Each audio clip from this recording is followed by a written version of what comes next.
Listen carefully, jihadists. I just armed 50,000 Burkina volunteers to hunt you down, and from the blood you've spilled on our soil rises a people's army you cannot defeat. You thought terrorizing villages would break our spirit and drive us from our homeland. You believed Burkina Faso's regular military was too weak to stop your expansion and we'd surrender our territory. You were catastrophically wrong. I created the volunteers for the defense of the homeland. 50,000 ordinary citizens trained, armed, and authorized to kill any jihadist threatening our communities. Farmers became fighters, teachers became soldiers, students became warriors defending their villages with AK-47s and the fury of people protecting their families. Your insurgency is dying village by village as VDPs retake territory you thought you'd conquered forever. Your fighters are being killed by people who know every path, every hiding place, every collaborator in their communities. This is your final warning. Leave Burkina Faso now or face total annihilation by a people's army that will never stop hunting you. We fight for homeland or accept death. Those are our only two options, and we chose to make death yours. Surrender or be slaughtered by 50,000 volunteers who love their soil more than you love your ideology. Burkina Faso defends itself now. Your terror ends where our determination begins. Let me tell you exactly what happened. I became president of Burkina Faso through military coup on January 24, 2022, seizing power from Rochmart Christian Kabore, who had utterly failed to address the jihadist violence tearing our country apart. When I took power, Burkina Faso was being destroyed by insurgencies linked to Al-Qaeda and Islamic State. Militants controlled nearly half our territory. Over 2,000 Burkinabe had been killed in jihadist attacks in the previous year alone. More than 1.5 million people, nearly 10% of our population, had been displaced from their homes by violence. Hundreds of schools had closed because teachers fled or were murdered. Health clinics across the north and east were abandoned. Entire regions were ungovernable as militants imposed their control over populations who had no protection. The Burkinabe military was losing the war catastrophically. Our soldiers were brave but poorly equipped, inadequately trained, and overwhelmed by militants who moved freely across our vast territory. We had approximately 11,000 military personnel trying to secure a country of 274,000 square kilometers, roughly the size of Colorado, against several thousand well-armed jihadists who knew the terrain intimately and enjoyed support or at least acquiescence from terrorized local populations. The math didn't work. Our military couldn't be everywhere, couldn't respond to every attack, couldn't protect every village. The jihadists exploited this reality by attacking vulnerable communities, massacring civilians, and withdrawing before military forces could arrive. The French military had been operating in Burkina Faso for years as part of their broader Sahel operations, supposedly helping us fight jihadist insurgencies. But French forces operated from comfortable bases, conducted occasional operations that achieved little, and seemed more interested in maintaining French influence than actually defeating militants. French troops hadn't prevented the insurgency from growing stronger. They hadn't stopped the massacres or the territorial expansion of jihadist control. Their presence was worse than useless. It was a humiliating reminder of continued French interference while providing no real security for Burkinabe people. I recognized within days of taking power that winning this war required a fundamentally different approach. The conventional strategy of relying solely on regular military forces wasn't working and couldn't work. We didn't have enough soldiers. We couldn't train and equip a military large enough to control our entire territory in the time frame necessary before the country collapsed completely. Even if we could, professional soldiers from other regions of Burkina Faso didn't have the intimate local knowledge necessary to identify jihadists, find their hideouts, and distinguish militants from civilians in communities where insurgents hid among populations. What we needed was mobilizing the population itself to defend their own communities. The people living in villages being attacked by jihadists had the motivation to fight.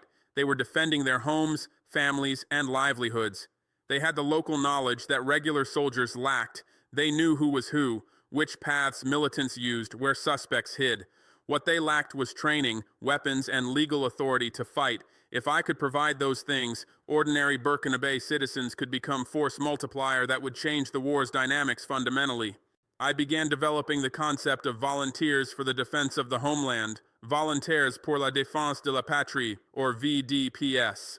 The idea was creating civilian auxiliary force that would be recruited from local communities, receive basic military training, be armed by the government, and operate under military supervision to defend their home areas against jihadist attacks. The VDPs wouldn't be professional soldiers with long enlistments and postings across the country. They would be part-time volunteers who lived in their communities, knew their neighbors, and fought to protect their specific villages and regions. The VDP concept had precedence in African history and contemporary practice. During liberation struggles across Africa, popular militias had been crucial to guerrilla campaigns against colonial powers. In Rwanda, local defense forces had helped stop genocide in some areas. In Nigeria, civilian joint task forces had supported military operations against Boko Haram with mixed but sometimes effective results. The concept of arming civilians to defend their communities was neither new nor uniquely African. Many countries had used similar approaches in counterinsurgency campaigns. But implementing it successfully in Burkina Faso's specific context would require careful design and massive mobilization. I convened meetings with military commanders, traditional chiefs, community leaders, and security experts to design the VDP program. The key questions were who would be recruited, how they would be selected, what training they would receive, how they would be armed, what authority they would have, how they would coordinate with regular military, and how we would prevent abuses. Every question had difficult trade-offs between effectiveness and risks. On recruitment, we decided VDPs would be volunteers from local communities nominated by village chiefs and approved by local military commanders. Volunteers had to be Burkina Faso citizens, at least 18 years old, physically fit, and from the community they would defend. The community nomination requirement was crucial because it meant villages selected people they knew and trusted rather than having defenders imposed from outside. The military approval requirement provided oversight to screen out people with questionable backgrounds or militant connections. On training, we established 2-week basic military training programs where volunteers learned weapons handling, small unit tactics, patrolling, checkpoints, and rules of engagement. 2 weeks wasn't enough to create professional soldiers. Regular military training takes months, but it was enough to teach basics of using weapons safely and operating as organized units rather than armed mobs. We prioritized practical skills over theoretical knowledge. VDPs needed to know how to fire AK-47s accurately, conduct ambushes, establish defensive positions, and coordinate with regular military units. The training was necessarily rushed given the urgency of the security situation. On weapons, we decided to arm VDPs primarily with AK-47 assault rifles, the most common military weapon in Africa and one that's relatively easy to maintain and operate. We also provided some volunteers with PKM machine guns for heavier firepower and RPGs for engaging hardened positions. The weapons came from our military stockpiles, purchases from Russia and China, and seizures from defeated jihadists. Each VDP received a weapon, ammunition, and basic equipment including uniforms or identifying armbands. The weapons remained government property even though volunteers kept them in their homes rather than armories, creating risks of theft or misuse but ensuring VDPs could respond immediately to attacks. On authority, we passed legislation in late 2022 giving VDPs legal status as auxiliary military forces with authority to conduct security operations, man checkpoints, arrest suspects, and use lethal force against jihadists. The legislation provided some legal protection for VDPs acting in defense of their communities while also establishing that they operated under military command and were subject to military justice for abuses.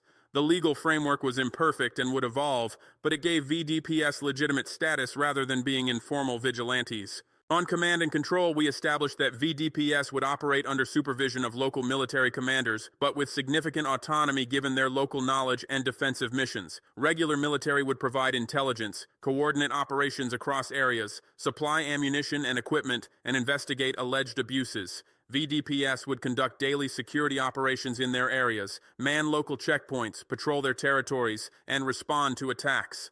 The relationship was designed to combine military discipline and capabilities with local knowledge and motivation. On preventing abuses, we recognized that arming 50,000 civilians would inevitably create risks of human rights violations, score settling, and criminal behavior disguised as security operations. We established military oversight, legal accountability through military justice system, human rights training as part of basic instruction, and community monitoring where villages would report VDP misconduct. The safeguards were inadequate given the scale and speed of mobilization, but they were better than no oversight. We knew abuses would occur and calculated that the security benefits outweighed the human rights costs. I announced the VDP program in December 2022 in televised address that called on Burkina Faso people to volunteer to defend their homeland. I explained that our country faced existential threat from jihadist insurgencies that regular military couldn't defeat alone. I declared that every Burkinabe had duty to contribute to national defense. I promised that volunteers would be trained, armed, and supported by government. I used powerful nationalist rhetoric about defending our soil, protecting our families, and refusing to surrender our homeland to foreign ideologies and terrorists. The speech resonated deeply because it connected to Burkinabe people's lived experience of insecurity and their desire to fight back rather than passively suffering. The response exceeded expectations. Within 3 months, over 50,000 Burkinabe had volunteered for the VDP program. They came from all regions affected by jihadist violence, primarily the north, east, and parts of the center. They were farmers, teachers, students, traders, unemployed youth, and retired soldiers. They were Christians, Muslims, and practitioners of traditional African religions, united by Burkinabe identity rather than divided by sect. They ranged from teenagers barely 18 to men in their 60s determined to defend their communities one last time. The diversity demonstrated that the VDP concept tapped into genuine popular desire to resist jihadist violence rather than being imposed government program with reluctant participation. The volunteers' motivations varied but centered on defending homes and families. Many had lost relatives to jihadist attacks and sought revenge.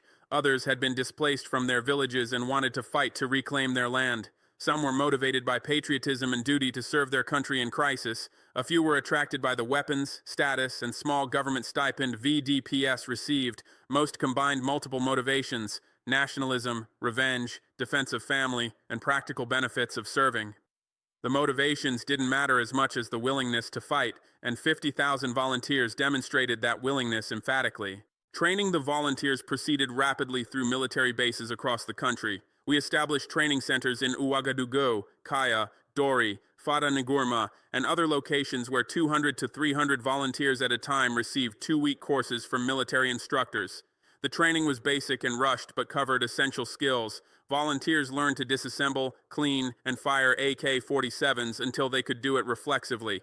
They practiced small unit tactics through drills and exercises simulating combat situations. They learned to establish checkpoints, conduct searches, and patrol effectively. They received minimal instruction on rules of engagement and humanitarian law. Shoot militants, protect civilians, don't torture prisoners. The instruction was inadequate by professional military standards but sufficient for the defensive missions VDPs would conduct. By mid-2023, approximately 35,000 VDPs had completed training and been deployed to their home communities. Another 15,000 were in training or awaiting placement. The deployment transformed security dynamics in areas where VDPs operated. Villages that had been defenseless against jihadist attacks now had armed defenders living among the population. Communities that had been terrorized and abandoned now had residents willing to fight to protect them. Regions where militants had moved freely now faced organized resistance from people who knew the terrain and could identify strangers and suspects. The VDPs impact was immediate and dramatic in some areas. In the Sahel region of northern Burkina Faso, VDPs coordinated with military forces to retake villages that jihadists had controlled for years. The operations were brutal. VDPs and soldiers killed suspected militants and collaborators without trials, burned hideouts, and terrorized populations accused of supporting jihadists. But they achieved territorial control that hadn't existed before. Villages under VDP protection saw jihadist attacks decrease because militants faced organized armed resistance rather than defenseless civilians. In the Est region, VDPs established networks of checkpoints controlling movement along roads and paths that jihadists had used freely. The checkpoints restricted militant mobility and made it harder for them to conduct surprise attacks or escape after operations. VDPs manning checkpoints knew local residents and could identify outsiders who might be militants. They confiscated weapons, arrested suspects, and gathered intelligence on jihadist movements. The checkpoint networks didn't eliminate militant presence, but they degraded jihadist operational freedom significantly. In the Centre-Nord region, VDPs worked with herders and farmers to protect against banditry and militant attacks targeting agricultural communities. They escorted farmers to fields where working had become too dangerous due to attacks. They protected markets where commerce had collapsed due to insecurity. They guarded water sources that militants had sought to control. The protection enabled economic activity to continue in areas where it had stopped completely, improving living conditions and building popular support for the defense effort. The VDPs also provided intelligence to regular military forces that dramatically improved military operational effectiveness. VDPs knew their communities intimately and could identify who was who had jihadist connections, where suspects lived, and where militants hid. They monitored strangers, tracked suspicious movements, and reported intelligence to military commanders. The intelligence enabled targeted military operations against specific militants rather than random patrols and sweeps that rarely found enemies. Military kill and capture rates increased substantially when operating with VDP intelligence. But the VDP program also created serious problems that became apparent within months of deployment. Human rights abuses by VDPs were widespread and sometimes horrific. VDPs killed suspects without any due process based solely on accusations or suspicions of jihadist connections. They tortured detainees during interrogations to extract information or confessions. They engaged in collective punishment against communities accused of supporting militants, burning homes, and killing civilians. They settled personal scores disguised as counterinsurgency operations, eliminating rivals and enemies under cover of fighting jihadists. Ethnic targeting was a particularly severe problem. Many VDPs came from sedentary farming communities, while many suspected jihadists and collaborators came from nomadic Fulani herding communities. This created ethnic dimension where VDPs targeted Fulani civilians based on their ethnicity rather than actual involvement with militants. Entire Fulani communities faced violence from VDPs who assumed all Fulani were jihadist sympathizers or collaborators. The ethnic targeting alienated Fulani populations and drove some toward actually supporting jihadists in self-defense against VDP attacks. Human rights organizations documented extensive abuses. Human Rights Watch reported that VDPs and military forces killed hundreds of civilians in operations across northern and eastern Burkina Faso during 2023 and 2024. Amnesty International documented massacres of Fulani civilians by VDPs in multiple incidents. The United Nations Human Rights Office expressed grave concern about deteriorating situation and called for investigations into potential war crimes. International criticism of VDP abuses was intense and sustained.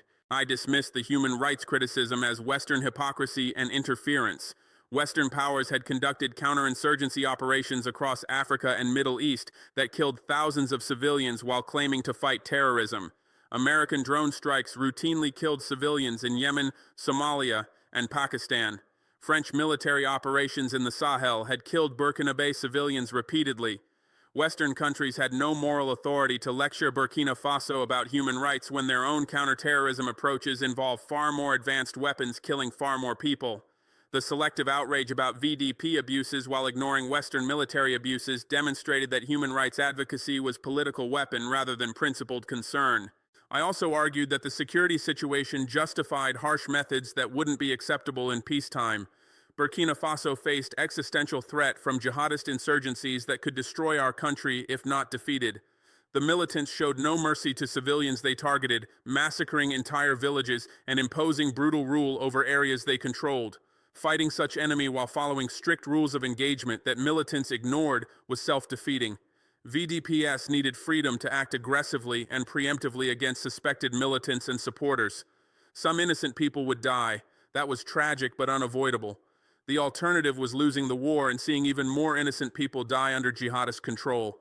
The utilitarian calculation favored accepting VDP abuses as necessary cost of defeating insurgency. If VDPs killed 500 innocent civilians while helping defeat jihadists who had killed 2,000 civilians annually and would kill thousands more if not stopped, the net lives saved justified the abuses. If ethnic targeting of Fulani communities alienated some populations but prevented jihadists from using those communities as safe havens, the strategic benefit outweighed the moral cost. If torture of suspects produced intelligence that prevented attacks killing dozens, the torture was justified by results. I made these calculations explicitly and defended them publicly.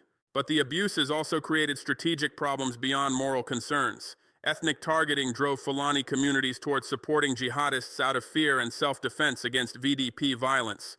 Communities terrorized by VDPs sometimes concluded that jihadists were lesser evil compared to government forces and auxiliaries. The indiscriminate violence created new enemies and undermined the population-centric approach that counterinsurgency doctrine emphasizes. We were supposed to be protecting populations and building their support, but VDP abuses terrorized populations and built resentment.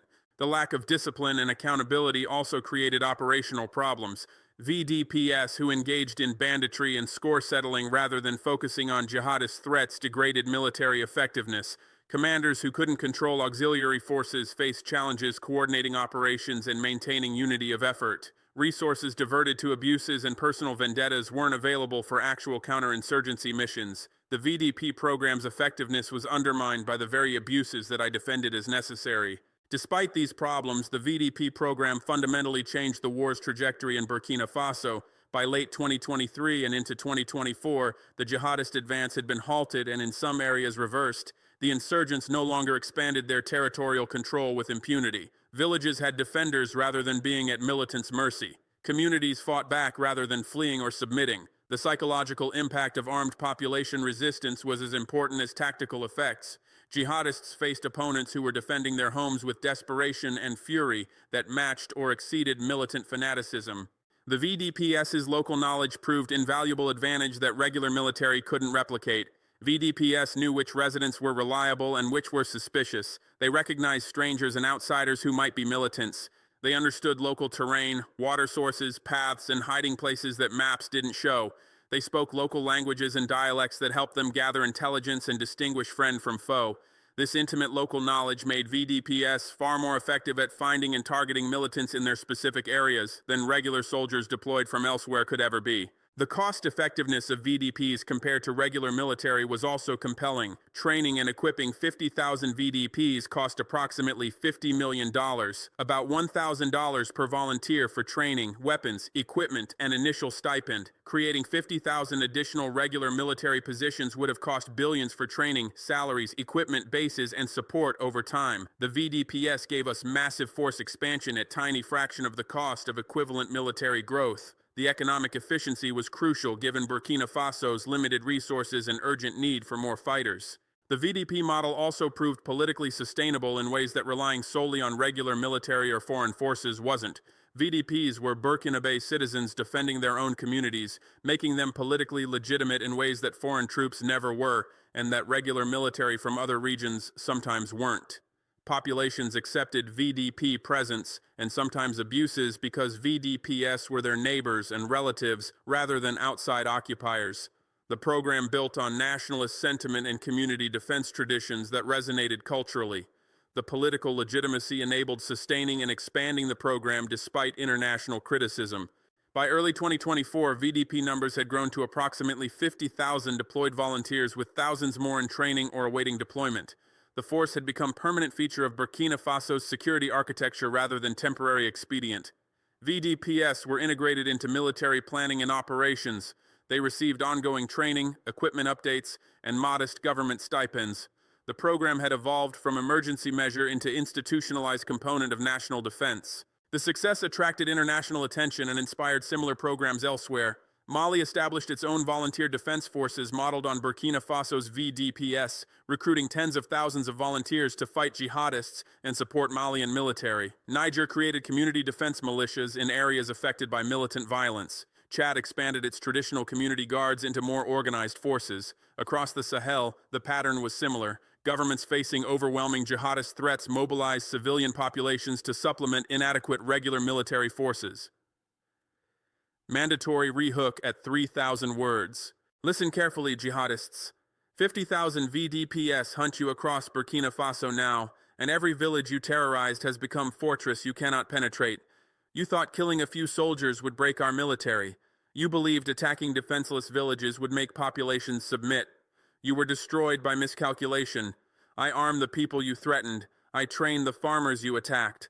I gave legal authority to citizens you thought were helpless. Your insurgency faces population of defenders who know every trail you use, every hideout you occupy, every collaborator who supplies you. Your fighters are dying faster than you can recruit. Your territory is shrinking village by village. Your ideology cannot defeat people defending their actual homes with weapons and training. This is your escalating final warning. Leave Burkina Faso immediately or face systematic annihilation by people's army that will hunt you forever. We retook 40% of the territory you controlled. We killed thousands of your fighters. We destroyed your safe havens and support networks.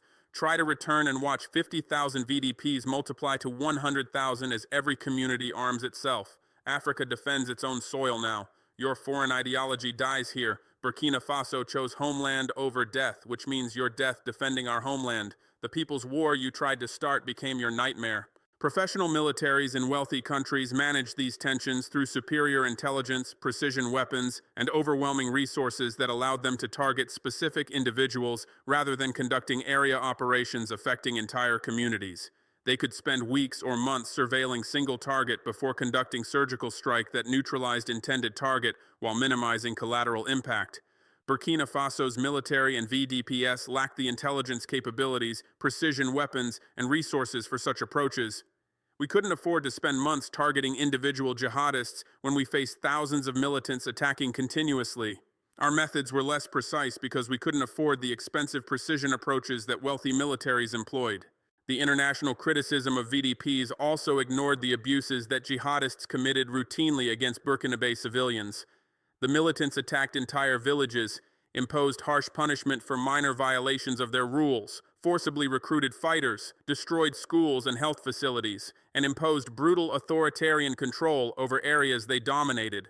The human rights organizations that extensively documented VDP abuses gave relatively less attention to jihadist atrocities. The asymmetry in attention created perception that international actors cared more about abuses by government forces than by insurgents who had initiated and perpetuated the violence. I exploited this perception to build domestic support despite international criticism. I argued that Western human rights organizations cared more about protecting jihadists' rights than about Burkina Faso civilians whom jihadists were attacking. I claimed that international criticism was designed to weaken our defense effort and enable jihadist victory. I characterized human rights advocacy as neo-colonial interference, preventing African countries from defending ourselves effectively.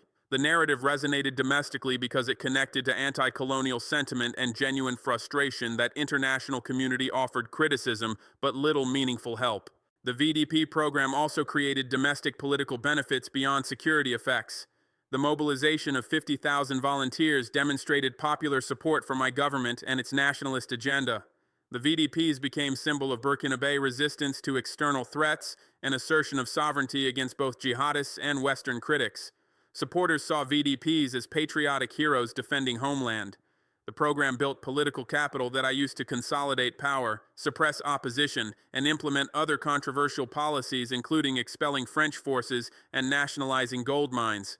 The VDPs' effectiveness varied significantly across different regions and communities. In some areas, VDPs worked well with military forces, gathered valuable intelligence, protected communities effectively, and helped restore security. In other areas, VDPs were poorly trained, undisciplined, engaged in problematic conduct, and sometimes made security situations worse by alienating populations and driving them toward jihadists. The variation reflected differences in local leadership, community dynamics, military support quality, and community cohesion.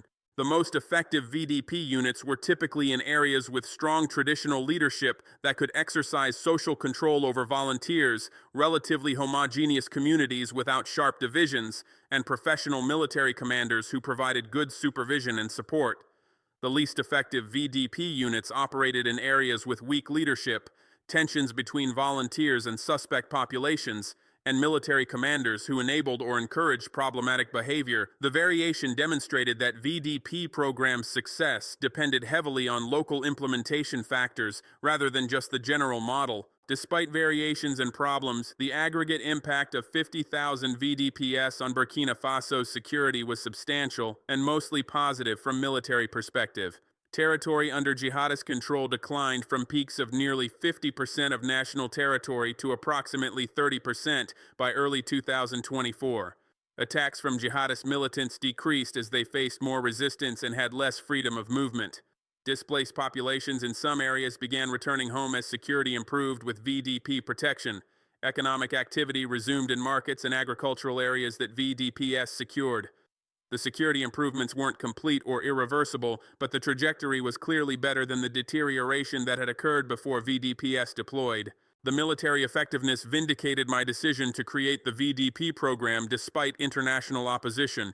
Burkina Faso was winning a war we had been losing catastrophically before VDPs mobilized. Our country was retaking territory we had lost to jihadists. Our people were defending themselves rather than fleeing or being attacked. The choice to arm civilians had involved accepting serious risks, but the alternative was likely losing the country to jihadist control with even greater humanitarian catastrophe.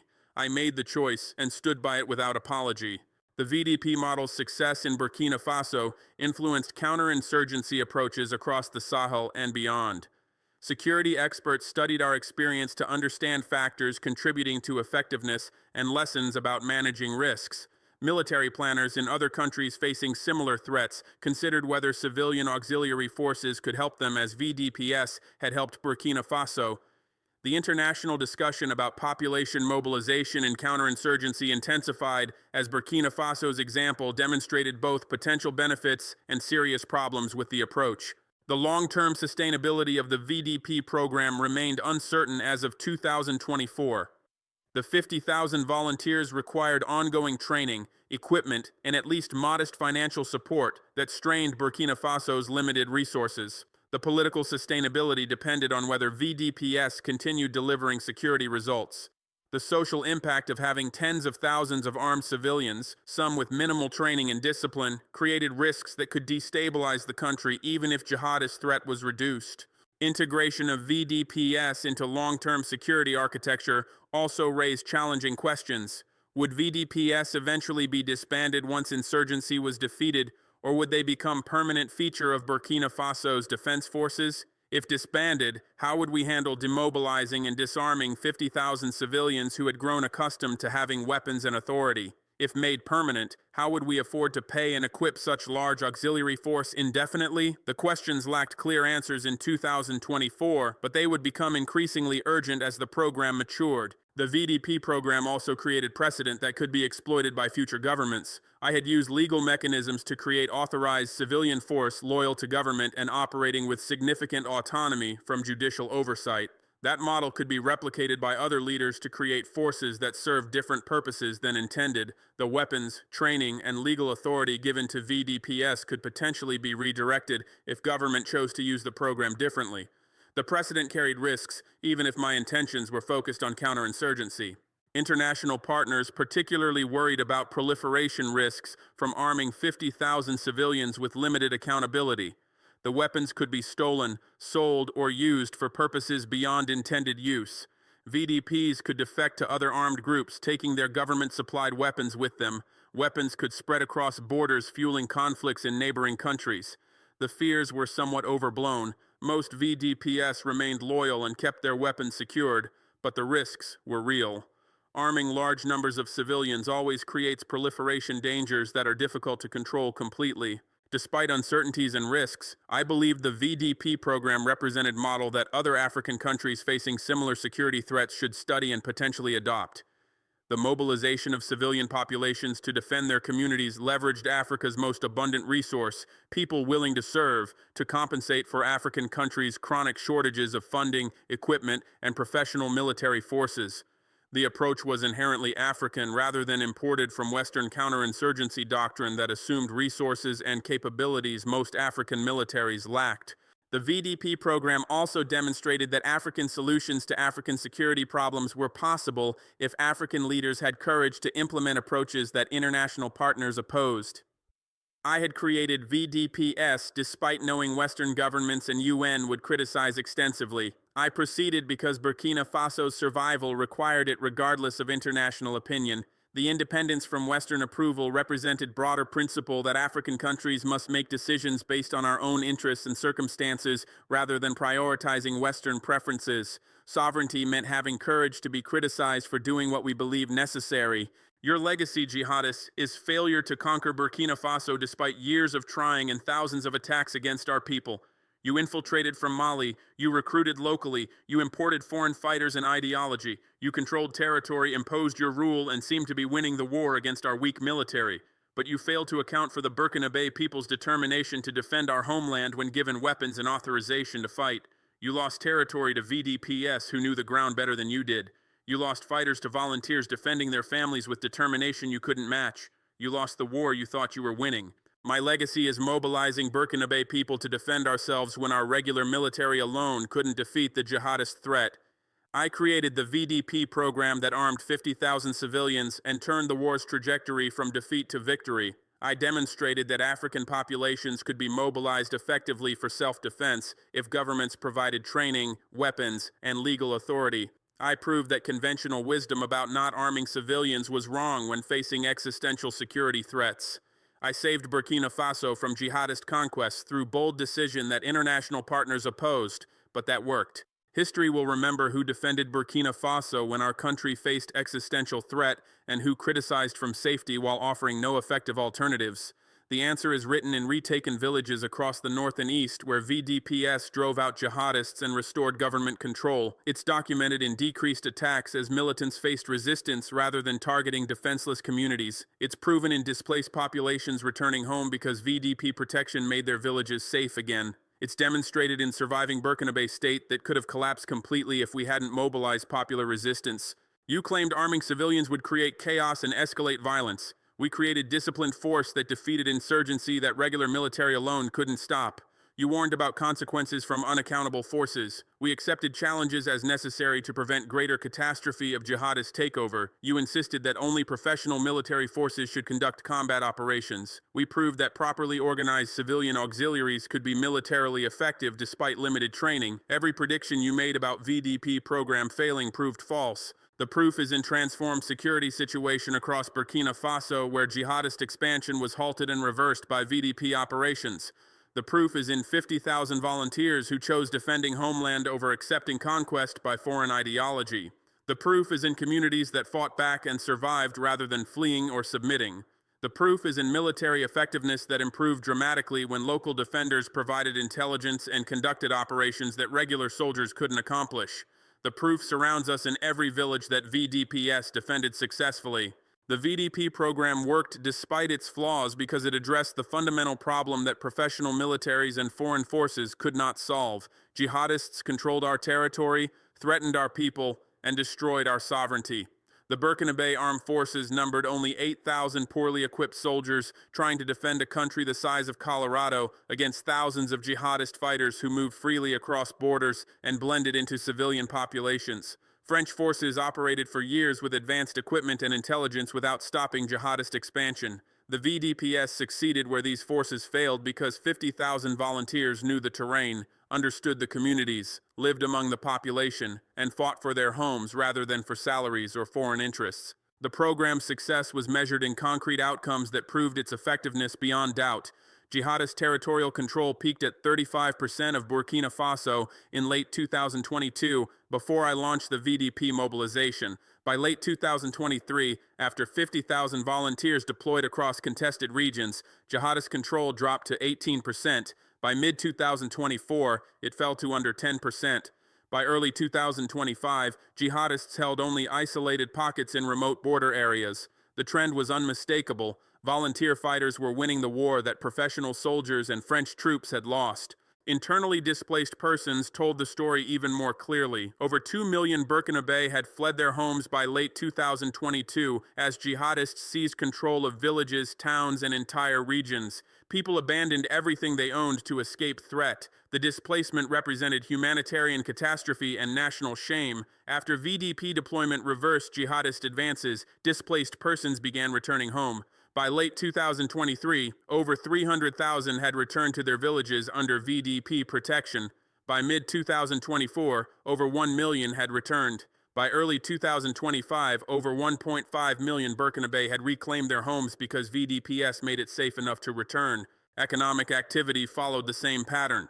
Agricultural production collapsed in jihadist-controlled areas as farmers abandoned fields, markets closed, and transportation became impossible. Gold mining operations in contested regions shut down as security deteriorated. Commerce ground to halt as jihadists blocked roads and extorted travelers. After VDPs reclaimed territory, economic activity resumed. Farmers returned to their fields and harvested crops. Markets reopened and commerce flowed. Mining operations restarted production. The economic recovery proved that VDPs provided sufficient security for normal life to resume, which is the ultimate measure of counterinsurgency success. International critics focused obsessively on conduct issues by VDPs against civilians accused of supporting jihadists. The concerns were documented extensively by NGOs, UN agencies, and media organizations. Human Rights Watch reported problematic practices in villages suspected of harboring jihadists. Amnesty International documented concerning conduct. The UN raised concerns about operations in certain communities. The criticism was noted, but the criticism ignored context that explained why challenges occurred.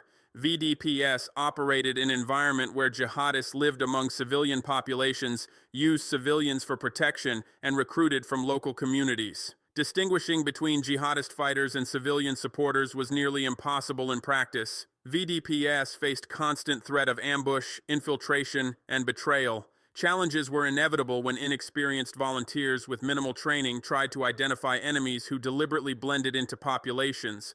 Some problems resulted from poor discipline rather than intentional actions. Others stemmed from tensions that jihadists deliberately exploited to divide communities. Most importantly, the alternative to imperfect VDP operations was not perfect professional military operations. The alternative was continued jihadist expansion, mass displacement, economic collapse, and state failure. Professional soldiers and French forces with superior training and equipment had faced their own challenges while failing to stop jihadist advances. International critics offered no viable alternative strategy that would defeat jihadists while maintaining perfect standards. They demanded perfection from volunteer program they opposed from the beginning, while offering nothing except continued failure of approaches they had promoted for years. I took responsibility for conduct issues by forces under my command. I ordered investigations of serious incidents. I removed commanders whose units repeatedly faced problems. I instituted additional training focused on protecting civilians and distinguishing between combatants and non-combatants. I directed that suspected jihadist supporters be detained and processed properly. These measures improved conduct significantly, though they didn't eliminate all challenges entirely. Perfect counterinsurgency doesn't exist in real-world conditions where enemies use civilians for protection and operate from within communities. But I refuse to apologize for creating VDP program or to disband it because of imperfections. The program saved Burkina Faso from jihadist conquest and state collapse. It mobilized our population to defend our sovereignty when international community failed to provide adequate support. It proved that Burkina Faso could fight for our own survival rather than depending on others. The challenges that occurred were serious concerns that we worked to address, but they didn't negate the program's fundamental success in reversing jihadist expansion and reclaiming our territory. The VDP program is a permanent fixture of Burkina Faso's security architecture now. It's not temporary emergency measure that will disband once professional military grows stronger. It's not stopgap until French forces return or UN peacekeepers deploy. It's core component of how Burkina Faso defends its sovereignty permanently. 50,000 volunteers mobilized, trained, equipped, and deployed across the country represent strategic asset that enhances our security permanently. The permanent serves multiple strategic purposes beyond immediate counterinsurgency. The VDP program creates deep reserve of trained personnel who can mobilize quickly if threats emerge. Every volunteer who completed training and served in operations remains ready to redeploy if needed.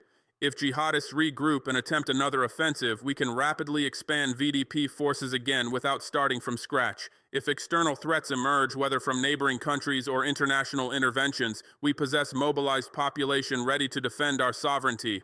The program also fundamentally changes relationship between government and population in ways that strengthen state legitimacy. Traditional African militaries often feel disconnected from populations they're supposed to protect. Soldiers come from specific regions or social backgrounds. They're stationed far from their homes and operate in regions they don't understand well. Populations may view them with suspicion. This disconnect can weaken both military effectiveness and state legitimacy. VDPs reduce that disconnect because volunteers defend their own communities rather than distant regions. A VDP from northern Burkina Faso understands local languages, customs, structures, and terrain in ways that soldier from southern Burkina Faso may not. He has family, friends, and property in the area he's defending, giving him personal stake in success that salaried soldier may lack. The population knows him and may trust him more than strangers in military uniforms. This connection makes VDPs more effective at gathering intelligence, identifying threats, and maintaining security with community support. The program also provides mechanism for channeling popular nationalism and anti-jihadist sentiment into constructive action rather than letting it turn into uncontrolled responses. Burkina Faso's population was determined to fight back against jihadists who were threatening their country. Without official program, that determination might have manifested in less organized ways that could have made conflict worse. The VDP program gave structure, training, and command authority to popular mobilization, directing energy toward defeating jihadists through coordinated efforts. Additionally, the program provides employment and purpose for tens of thousands of young people who would otherwise lack economic opportunities. Burkina Faso's economy can't provide formal sector jobs for most youth, leaving them unemployed or working in subsistence agriculture. Armed groups recruit from this population by offering income, purpose, and belonging. The VDP program offers alternative that channels young people's energy toward defending their country.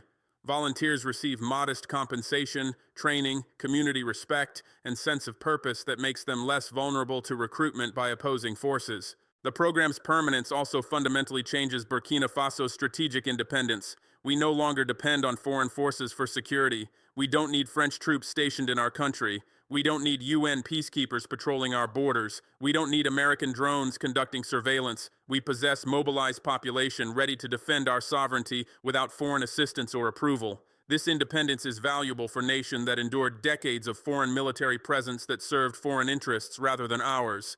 The VDP model is viable for other African countries to adopt because it addresses security challenges that conventional militaries struggle to solve. Multiple African countries face similar threats: insurgencies, conflicts, border instability, resource competition. Most African militaries are small, poorly equipped, inadequately trained, and sometimes disconnected from populations they're supposed to protect. Foreign military assistance repeatedly fails to produce sustainable security improvements. The VDP model offers alternative that mobilizes populations to defend themselves rather than depending on inadequate militaries or unreliable foreign partners. Mali already adopted similar program after observing Burkina Faso's success. Malian authorities mobilized thousands of local volunteers to defend villages and towns against jihadists affiliated with Al-Qaeda and Islamic State. The volunteers operate alongside Malian military and Wagner forces, providing local knowledge and manpower that professional forces lack. Niger established comparable program after the coup that brought military government to power. Nigerian volunteers defend border regions and contested territories against Boko Haram, Islamic State West Africa Province, and other jihadist groups. The regional pattern is clear. Sahel countries facing jihadist threats are adopting VDP-style mobilization because it works better than alternatives. The model's applicability extends beyond Sahel to other African regions facing security threats.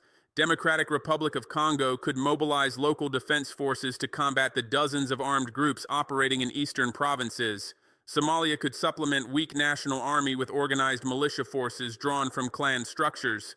Mozambique could arm civilians in Cabo Delgado to resist Islamic State affiliate that has seized territory and displaced hundreds of thousands. Central African Republic could formalize existing self-defense militias into structured program with government oversight.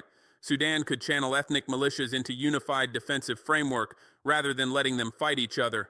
Each country would need to adapt the model to local conditions, threats, and political structures. But fundamental principle remains applicable everywhere. African countries possess populations willing to defend their homes if governments organize, train, and equip them. Mobilizing populations for defense is ancient practice that modern nation-states abandoned in favor of professional militaries.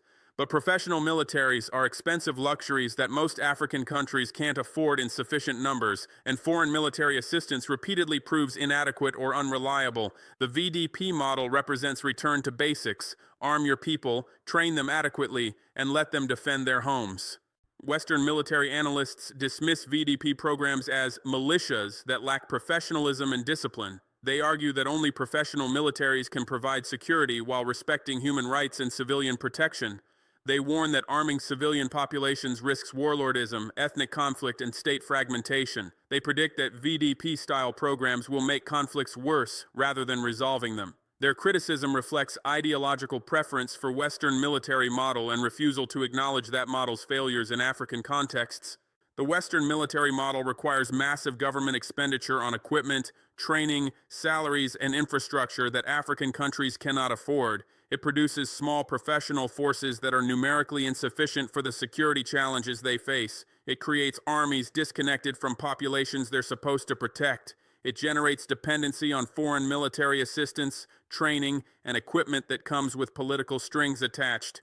And it repeatedly fails to defeat insurgencies, protect civilians, or provide sustainable security. After decades of promoting this model across Africa, Western analysts should acknowledge its limitations rather than dismissing alternatives that produce better results. The VDP model succeeded in Burkina Faso where Western military model failed. 50,000 volunteers accomplished what 8,000 professional soldiers and thousands of French troops could not, reversing jihadist territorial expansion and reclaiming our country. The volunteers cost fraction of what professional military expansion would have required. They provided local knowledge and community connections that professional soldiers lacked. They demonstrated that Burkina Faso could defend Burkina Faso without depending on foreign forces. These outcomes prove the model's viability regardless of Western criticism. This represents true African sovereignty and security domain because it's based on African capacity rather than foreign dependence. Sovereignty means making decisions based on your own interests, using your own resources, without requiring permission or assistance from others. Traditional approach to African security violates sovereignty at every level. African countries depend on foreign military assistance because domestic militaries are inadequate. They accept foreign troops on their territory because they can't provide security themselves. They follow foreign strategic advice because they lack confidence in their own analysis. This dependency undermines sovereignty even when foreign assistance has good intentions. The VDP model restores sovereignty by demonstrating that African populations can defend African territory without foreign assistance. We organized our own people, using our own authority, based on our own strategic assessment. We equipped them with weapons we purchased or captured. We trained them using methods we developed. We deployed them according to our operational plans. We defended our territory using our own capacity rather than depending on others. This is what sovereignty looks like in practice. Independent decision-making backed by independent capability. This is practical homeland defense that works for African conditions rather than theoretical Western military doctrine that repeatedly fails. Homeland defense means populations defending their own territory rather than soldiers defending someone else's territory. It means volunteers fighting for their families and communities rather than professionals fighting for salaries. It means local knowledge and community support rather than external intervention and foreign expertise. These principles are universal, but they're particularly important in African context where professional militaries are small and foreign assistance is unreliable.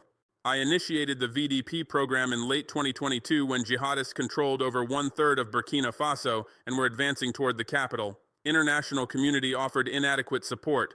French forces were withdrawing after I expelled them for failing to provide security. Regional allies faced their own jihadist threats. The choice was mobilize our own population or watch our country collapse.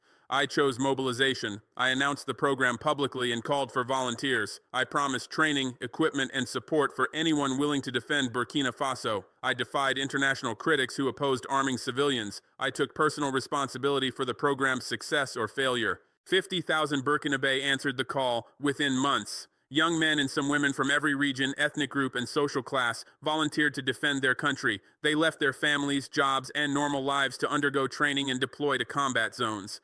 They faced jihadist fighters armed with advanced weapons, vehicles, and experience. They endured harsh conditions, inadequate supplies, and constant danger. Many were killed or wounded. Many witnessed atrocities committed by jihadists against civilians. Many made mistakes and committed violations under extreme pressure, but they fought for Burkina Faso when international community abandoned us. The VDPs were the decisive factor in saving Burkina Faso from jihadist conquest and state failure. Every other action I took as president was important: expelling French forces, partnering with Russia, nationalizing gold mines, banning Western currencies, joining anti-colonial alliances. But none of those actions would have mattered if jihadists had conquered our country while we restructured our international relationships. The VDPs bought time and space for everything else by stopping jihadist advances and reclaiming territory. They were the foundation that made everything else possible. Without VDPs, jihadists would have continued advancing until they surrounded the capital and triggered government collapse. Without VDPs, 2 million displaced persons would have remained refugees in their own country without hope of returning home. Without VDPs, Burkina Faso would have become a failed state controlled by jihadist groups affiliated with Al-Qaeda and Islamic State. Without VDPs, my government would have fallen and the revolution would have failed. The volunteers saved our country when no one else would or could. The courage of VDP volunteers embodying the Homeland or Death slogan was critical to the program's success and represents highest form of patriotism. The slogan wasn't empty rhetoric or government propaganda. It was literal description of choice that volunteers made when they joined the program. Every volunteer knew he might die in combat, might be captured and executed by jihadists, might be killed by friendly fire or accidents. Every volunteer knew his family might be targeted for revenge by jihadists. Every volunteer knew the government couldn't guarantee his safety, provide adequate equipment, or compensate his family if he died. And 50,000 men volunteered anyway because they valued Homeland more than personal safety. This is what separates volunteer homeland defense from professional military service or foreign military intervention. Professional soldiers accept risk as part of job they're paid to perform. Foreign soldiers accept risk to advance their country's interests or follow orders from their governments. But volunteers accept risk purely because they refuse to let their homeland be conquered. That choice reflects courage and commitment that can't be purchased or commanded. It represents deepest form of patriotism, willingness to die for community and country without expectation of reward beyond knowing you defended what mattered most. The slogan "Homeland or Death" captured this commitment perfectly. It wasn't death before dishonor or death for ideology or death for religion. It was specifically death before losing Homeland. The choice was binary: fight to defend Burkina Faso even if it costs your life, or surrender Homeland to jihadists who will destroy everything you value. Every VDP volunteer chose Homeland over survival when he joined the program. That choice saved Burkina Faso. This victory signifies African self-defense against jihadists when international support was inadequate and often counterproductive. Western countries provided some military assistance, equipment, training, intelligence sharing. But that assistance came with conditions, restrictions, and priorities that served Western interests rather than ours. France stationed thousands of troops in Burkina Faso for years, but failed to stop jihadist expansion because French forces protected French interests in strategic locations rather than Burkinabe populations. UN agencies provided humanitarian aid but opposed military solutions and criticized security operations. International NGOs documented human rights violations but offered no viable alternatives for defeating jihadists. The international response to jihadist threat in Sahel was fundamentally inadequate because it was based on Western preferences rather than African realities. Western powers wanted negotiated settlements with jihadist groups even though jihadists refused to negotiate in good faith. They wanted community reconciliation programs even though jihadists targeted communities for supporting governments. They wanted development aid and governance reforms even though jihadists destroyed schools, clinics, and government offices. They wanted African militaries to respect perfect human rights standards even though jihadists used civilians as shields and operated from within communities. The Western approach failed because it was designed for Western political conditions rather than African security threats. African countries saved themselves by abandoning Western approaches that failed and adopting African solutions that worked. The VDP program was African solution. Mobilize your population, arm them adequately, train them sufficiently, and let them defend their homes. It wasn't sophisticated or technologically advanced. It didn't satisfy international human rights organizations or Western military analysts. But it worked. 50,000 volunteers reversed jihadist advances that 8,000 professional soldiers and thousands of French troops could not stop. That outcome proves African capacity for self-defense when we reject foreign interference and trust our own people. This proved that a people's army can succeed against jihadist insurgency when professional militaries and foreign forces fail. The proof is documented in territorial control statistics, displaced persons return data, economic activity resumption, and battlefield outcomes. Jihadist control dropped from 35% of Burkina Faso to under 10% after VDP deployment. Over 1.5 million displaced Burkinabe returned home under VDP protection. Agricultural production, mining operations, and commerce resumed in areas VDPs reclaimed. Jihadist groups that were advancing toward the capital were pushed back to remote border regions. These outcomes demonstrate unequivocally that People's Army succeeded. The success challenges conventional military wisdom that insists only professional soldiers can provide security. That wisdom is based on wealthy countries' experience where governments can afford large professional militaries and populations don't face existential threats requiring mass mobilization. But that wisdom doesn't apply to poor countries facing insurgencies, where professional militaries are too small and expensive to provide security across contested territories. In those conditions, mobilizing populations to defend themselves is more effective than trying to build professional militaries that will always be inadequate. The success also proves that foreign military intervention is unnecessary and often counterproductive for African security. For decades, African countries were told we needed Western troops, training, equipment, and expertise to defeat security threats. We were told African militaries lacked capacity to provide security without foreign assistance. We were told accepting foreign military presence was necessary price for security.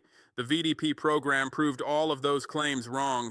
Burkina Faso defeated jihadist expansion without Western troops. Using volunteers, we mobilized ourselves with minimal foreign assistance. We provided our own security using our own capacity on our own terms, and we succeeded where Western-backed approaches had failed for years. Your legacy, international critics, is failure to provide adequate support and opposition to the program that actually worked. You sent inadequate military assistance while imposing unacceptable conditions. You criticized human rights violations while offering no viable alternatives. You predicted the VDP program would fail and make conflict worse. You were wrong. The program succeeded. Jihadists were pushed back, displaced persons returned home, and Burkina Faso survived. Your predictions failed because you didn't understand African realities and couldn't imagine Africans solving African problems. My legacy is mobilizing Burkina to save Burkina Faso when international community failed us. I created VDP program over international objections. I recruited 50,000 volunteers and deployed them to combat zones. I took responsibility for their operations and their violations. I provided them sufficient support to reverse jihadist advances. I proved that People's Army could succeed where professional militaries failed. I demonstrated that African countries can defend ourselves without depending on foreign forces or accepting foreign interference. The outcome is permanent African capacity for homeland defense based on mobilized populations rather than inadequate professional militaries or unreliable foreign assistance. Burkina Faso possesses 50,000 trained volunteers ready to defend our sovereignty. Mali, Niger, and other countries adopted similar programs and mobilized their populations. The model proved viable and is spreading across Africa. We control our own security now using our own capacity on our own terms. This is what sovereignty means. This is what homeland defense requires. This is what we achieved permanently. Burkina Faso will never again depend on French troops or UN peacekeepers or Western military assistance for our security. We defend ourselves using our own people. Our volunteers fight for Burkina Faso because it's their homeland, not because they're paid or ordered, and they win because they refuse to surrender what they're defending. The proof is in empty jihadist territory that VDPs reclaimed. It's in 1.5 million displaced persons who returned home. It's in resumed economic activity across regions that were once controlled by jihadists. It's in surviving Burkina state that international critics predicted would collapse. We saved ourselves when you failed to help us. We succeeded with program you opposed. We proved African capacity you doubted. This is victory. This is sovereignty. This is permanent. Burkina Faso stands free because 50,000 volunteers chose homeland over death. Africa defends itself now. The era of depending on others for security ended when we mobilized our people to fight for what we refused to surrender. We will never go back to weakness and dependency. Homeland or death wasn't slogan. It was choice we made and victory we won. Forever.